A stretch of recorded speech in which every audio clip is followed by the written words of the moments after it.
चलो देखो एक्सरसाइज 7.2 सवाल नंबर 4 क्या बोल रहा है कि बिंदु -3 10 और 6 -8 को जोड़ने वाली रेखाखंड को बिंदु -1 6 मतलब दो बिंदु है और इसको जोड़ रहा है। ये दोनों रेखाखंड आपस में जुड़ रहा है और इसको एक बिंदु -1 और 6 किस अनुपात में विभाजित करेगा।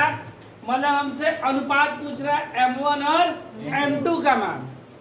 देखो इस तरह है, ये मान लो बिंदु A है, ये बिंदु B है, ये -3 10 और ये कितना है 6 -8। इनको एक बिंदु यहाँ पर विभाजित किया, इस बिंदु का मान हो गया -1 और 6।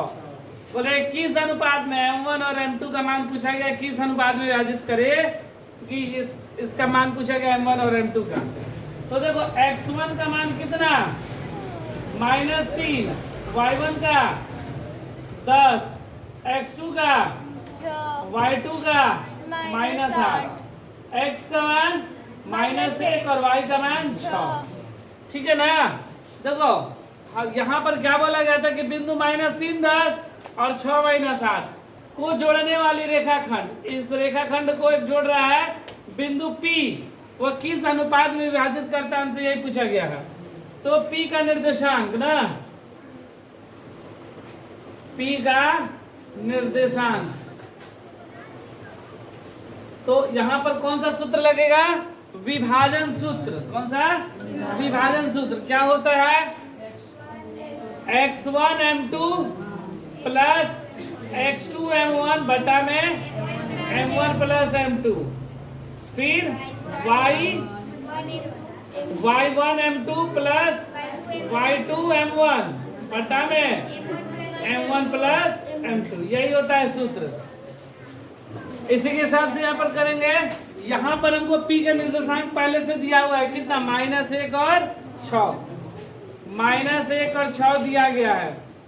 यहाँ पर क्या होगा, 3 के साथ गुणा होगा m2 का, -3 गुणे m2 प्लस 6 का m1 से 6 गुणे m1 बटा में m1 प्लस m2। उसी तरह y का 10 का m2 के साथ 10 गुणे m2 प्लस -8 का m1 के साथ -8 गुणे m1 बटा में m1 प्लस m2। ये -1 6 गुणा करेंगे -3 m2 प्लस 6 m1 बटा में m1 प्लस ये 10 m2 -8 m1 बटा में m1 प्लस m2। ठीक है। अब क्या करेंगे, ये x को x के साथ y को y के साथ बराबर करेंगे। किसी एक को बराबर कर देंगे मेरा आंसर आ जाएगा। भुज को बराबर करेंगे तो वही आएगा, कोटि को करेंगे तो वही आएगा, x करे या y करे। ठीक है, तो लिख दे रहे हैं दोनों तरफ भुज, भुज मतलब x की तुलना करने पर, तुलना करने पर, तो ये -1 किसके बराबर, -3m2 प्लस 6m1 बटा में m1 प्लस m2। -1 को इधर से गुणा हो जाएगा ना m1 प्लस m2 में, और -3m2 को 6m1 से, -m1 -m2 बराबर -3m2 और प्लस 6m1। ठीक है, m1 एक तरफ, ये माइनस का m1, ये प्लस का 6m1 इधर आएगा तो माइनस का 6m1 -3m2 माइनस का m2 बराबर किधर आएगा तो प्लस का m2, 6 और 1 7m1, ये घट गया, 3 में से 2 गया -2m2। हमको m1 बटा m2 चाहिए ना, ये -2 ये इधर चला गया और ये 7 इधर आ गया, कट गया। तो क्या है m1 बटा m2, 2/7, 2:7। अगर हम लोग x के बदले अगर y को भी अगर कंपेयर करें, बराबर करें, तो भी मेरा 2:7 ही आएगा। वैसे इतना पर आंसर हो गया, फिर भी हम करके दिखा दे रहे हैं y वाले को भी। तो यहाँ पे लिखेंगे दोनों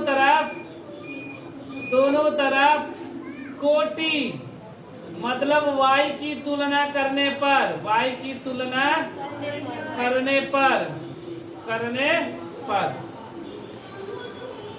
6 बराबर 10 m2 माइनस 8 m1 बटा में m1 प्लस m2। ठीक है, ये देखो 6 को कंपेयर किया y वाले के साथ, कोटि को कोटि के साथ, ये गुणा कर देंगे 6 में m1 से 6m1, 6 में m2 से 6m2 बराबर 10 m2 माइनस 8 m1। ये 6m1 माइनस इधर आएगा तो प्लस 8 m1 बराबर 10 m2 प्लस इधर आएगा तो 6 m2, 8 6 14 m1, अब 10 में से 6 गया 4 m2। ये देखो m1 बटा m2, ये 4, ये 14 गुणा में इधर आए तो 2 दूना 4 2 7 14, तो m1 बटा m2 बराबर 2 बटा 7। क्या आया, दोनों तरफ किए तो मेरा वही आया 2 अनुपात 7। तो किसी एक को करेंगे हो जाएगा।